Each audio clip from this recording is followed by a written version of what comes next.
Mobile games are the simplest type of game in the world. Like, you have games where you're literally only tapping a still screen, and people find that entertaining.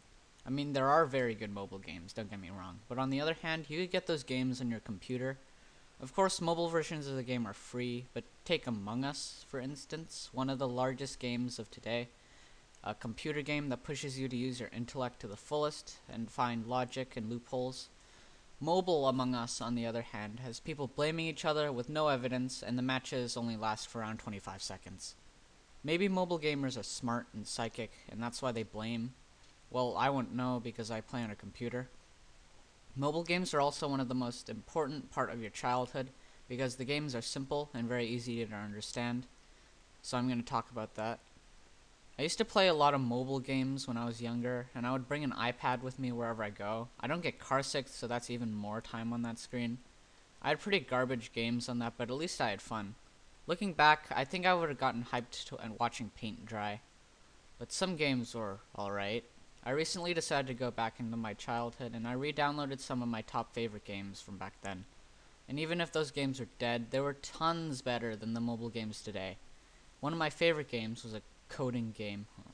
I didn't like those games where everyone at school was talking about. I would just sit on the couch for hours just block coding. These days, companies are advertising games where you code your very own limited 2D platformer game. That's what inspired me to get back onto this game. I tried to play these free game makers and I got bored seconds after I downloaded it.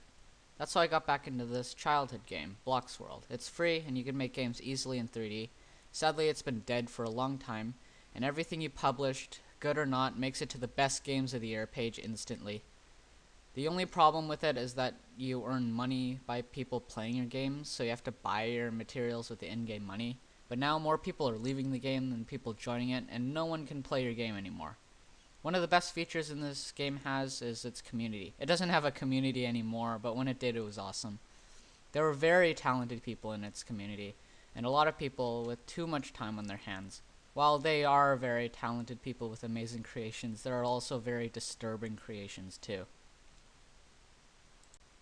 I recently learned how to tween in Toon Boom. Twinning gives me the ability to draw one frame, move it to a different frame, and instead of looking like the drawing teleported, the program automatically fills the frame, so it looks super smooth, and it's very easy to use. Now that school started up, I won't be able to post as often, but tweening is super quick, so I could post a little more frequently.